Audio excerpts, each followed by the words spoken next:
And if you need me to pause at any moment, just tell me.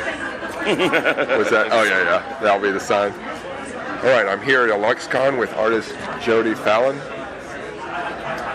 Thank you for speaking with me. You're very welcome. So I'd like to start by asking, is there an artwork here you are most proud of, and why? The artwork that I was most proud of sold yesterday. Okay. And it was a large atmospheric piece. Mm-hmm. It was the last piece I had done in this series that I did. And it sort of all came together in that one piece. Okay. And I started working on this like September 23rd. Mm-hmm. So for the whole month I was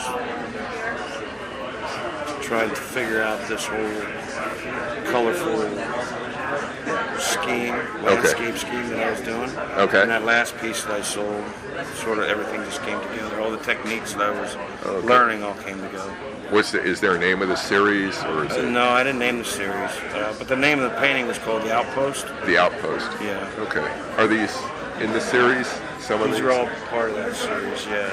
Okay. Yeah. Okay. So you still have more to sell, more in the series to sell. Oh, I sure do. Yeah. Yeah. Right. Yeah, they look great. Thank you. Amazing looking pieces. Thank you. How do you know when a work is finished? I don't ever know. Okay. Like I'll go back and work on pieces. Mm-hmm. I'll paint over pieces. Oh, really? Yeah. If I don't like it after a while, I'll paint over it, or I'll go back in and work on what I. Okay.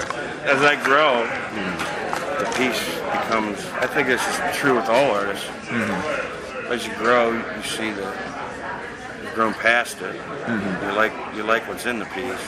Right. But you've grown past that. Right. So you want to bring it up to where you are. Huh. Interesting. I do anyway. I don't know if anybody else is like that, but that's an interesting. I haven't heard that before. That's pretty cool. Thank you. Yeah. What inspires you? That's tough. I never work like from a sketch. I always go right into the canvas. Mm-hmm. So I really. I never start with a preconceived idea of what I'm going to do. Just really?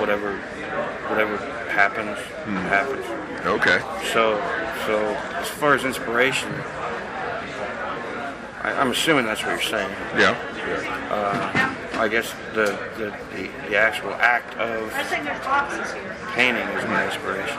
Oh, okay. Interesting.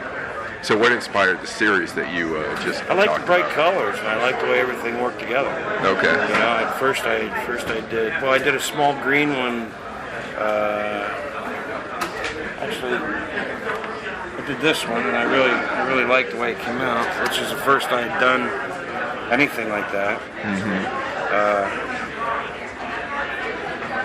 I sold that piece, and I wanted to do another one similar. Mm-hmm. So I did this one. And I did a small green one. That sold, and I wanted to do a big one, so I did this one.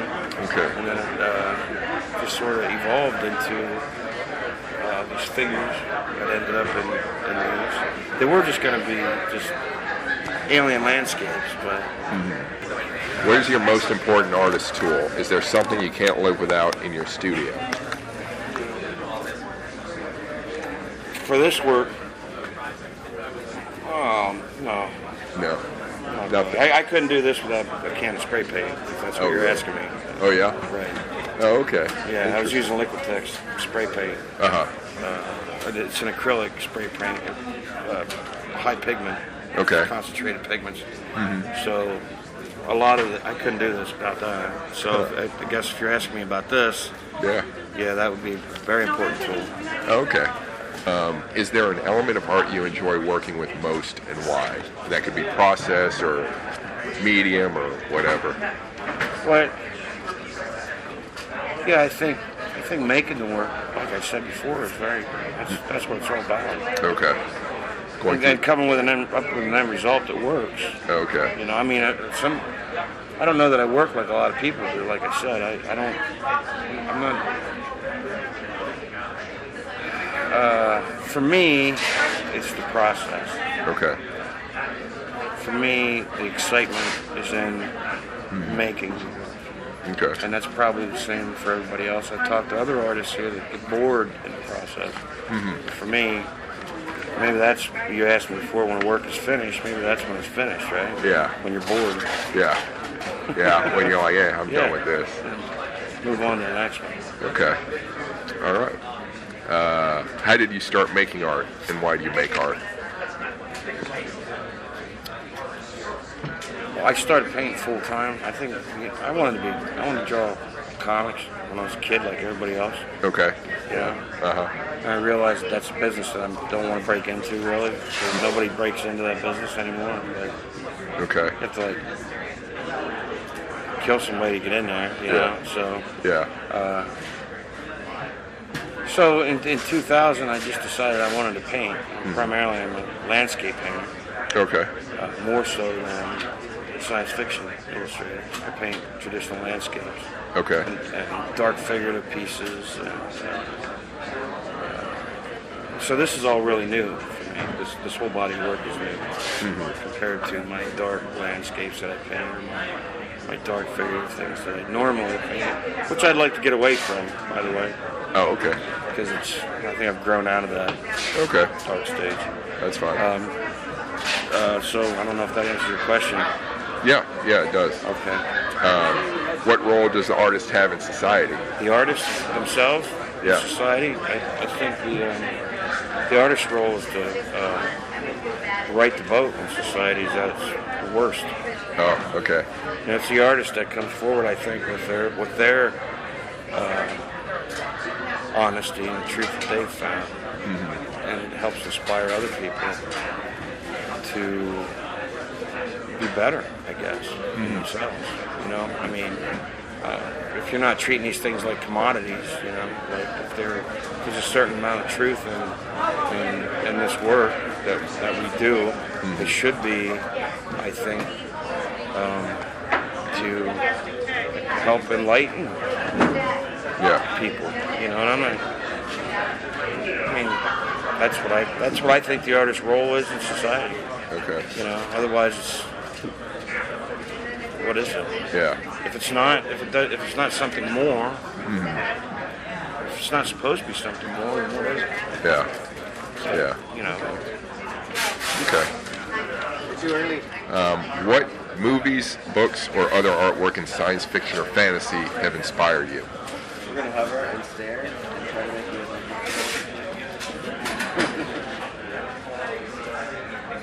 You don't have a. I mean, not really. No, huh? So, like the space stuff, anything in? No, these are inspired by like covers from like the 70s, 80s. Paul Lair is a huge inspiration for me. Oh, okay. Of course, everybody's inspired by Frazetta or whatever, but Paul Lair is and always has been an inspiration for me. Oh, okay. Yeah, right. I knew Paul a little bit. I knew his widow for 13 years. I spent a lot of time in his studio and seen a lot of his work. And so his work directly inspired a lot of this work. It's very colorful and very. Okay. Yeah. And I like that. I like that. But there's no stories out there. Okay. That, you know, people walk up to me and they say, "Oh, that looks like a new Blade Runner movie." I haven't seen it. I have no idea. I have no idea. I mean, I've seen Blade Runner. Okay. But none. I don't. Okay. I don't get inspired by that. Okay. I get inspired by like the human condition, man. Okay. You know, I get inspired like by people that are that try, you know, like universal truths, like freaking love and hate and happiness and sadness and all these things. Yeah. I don't get inspired by movies and stories. Some people probably do, and it probably sounds good to them. Yeah. But in reality. Okay. Life. That's it, man. But you want to put life, but with the with fantasy and. Well, there's I think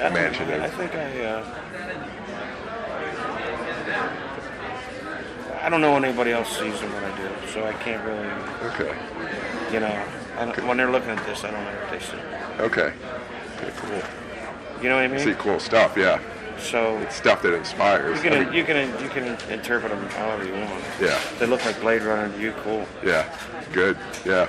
But I don't like watch or read something and go to my studio and try to paint it. Okay. You know what I mean? Yeah. That's the question, right? That's what you're asking me. Yeah. That's good. No. Yeah, no. Because I'm not an illustrator. Okay, right. Some people need that. Some people need to read what a hobbit looks like to be able to paint a hobbit. Yeah. Yeah, I see. Okay. I don't think there'd be anything more. Well, I shouldn't have said that. No, that's fine. I don't think there'd be anything more boring than paint a hobbit. Oh yeah. Hey, that's fine. That's fine. That's so fine. Maybe I'm not the right guy for your interview. I don't know. No, it's good. I mean, definitely. Hey, you make really cool stuff, so your opinion is important. Thank you. So not that painting of hobbits wrong. Right. Or painting the fairies wrong, or painting the dragons wrong. I just don't. It just doesn't affect me. Yeah. In that way, and I don't know that my work is even affects people in any other way. Some people love dragons, man. Yeah. Some people love fairies. Yeah. I don't know what that has to do with like homeless people out here in the street. Right. Yeah. No, it's a good point. It's a good point. But again, they're not. A lot of people aren't shooting for anything more. No, yeah, they're making money. They're making money. They're paying, and they're doing good work. Yeah, doing great work. I think. I mean, I can't do what a lot of these guys are doing. I couldn't replace them. Right, I understand. But like you say, stuff like this. And I don't know that inspires. these are. I don't know that these exactly hit that mark either. That I'm talking about. I don't know. Well, because I'm in it. What's that? Because I'm in it. I'm in it. Right. I'm surrounded by it all the time. And you don't know until you remove yourself from the whole picture, and that's hard to do too. Right. It is. Yeah. I don't know if I'm making any sense to you. You are. You're getting deep. You're getting philosophical, but that's good. Well, that's what art is. I think. I think art should be a little more than. No, it's. I got you. All right. Is there an art piece you'd like to create that you haven't done so yet, and what is it? I'd like to do some figurative stuff with these colors. I'd really like to get into doing like large figurative colorful. If you look, my figurative works are not like this, colorful. Oh, really? They're very dark and very. Okay. Like the ones back there behind you. Yeah. Okay. Yeah, but I'd like to get into doing larger, this size figurative pieces. Okay. Yeah, even like this is more. This is less dark than my normal figurative. Oh wow. Okay. Yeah, there's no eyes bleeding in this. There's no. Oh, okay. Yeah. Your stuff gets really intense. Because it's intense for people. It is. People don't want it hanging in their kitchen, their dining room, and they're having Christmas dinner. Right. They don't want to have to explain it. Some people do, though. I mean, I'm so. It takes a certain kind of person to want to hang my work. Yeah. Hey, that's fine. If you do niche stuff, is cool. Where do you? How do people find that work? Oh, I used to do a show. 10 years. I used to run a museum, a small museum in Lewisburg. Oh, okay. Spawn. Where are you from? I live in D.C. area, Washington, D.C. Where Bucknell is, there's a town I grew up in. Okay. And they have a small museum there that I used to run. I'd run it every spring. Okay. Did that for 10 years. And I'd build a list of locals, and I'd send out invitations, and I'd do a show, and they'd come, and they'd either buy or they'd buy. Right. And that's why the show. Okay. All this with landscapes and things. Okay. All your other stuff that you say people might not hang up in. Landscapes people dig, but figurative pieces are difficult. Yeah. Hey, cool. They keep me honest, I guess, when I do them. Yeah. And knowing that nobody's going to pay money for them, and I don't have to sell my soul or anything. All right, cool. Yeah. All right, so I don't have any more questions. Do you have any last words? Or No. You're good? No, yeah, if you can make sense of that, if it sounds like I'm kicking my contemporaries around, don't print. No, it's I don't good. want to, I don't want to do that, but it's right. can't all see the same. Right. No, not at all. Not at all. We can't all have the same. Yeah. Okay, cool. Please visit chrisalvarez.com for more cool stuff. That's CRISALVAREZ.com. Thanks for listening, and keep imagining the future.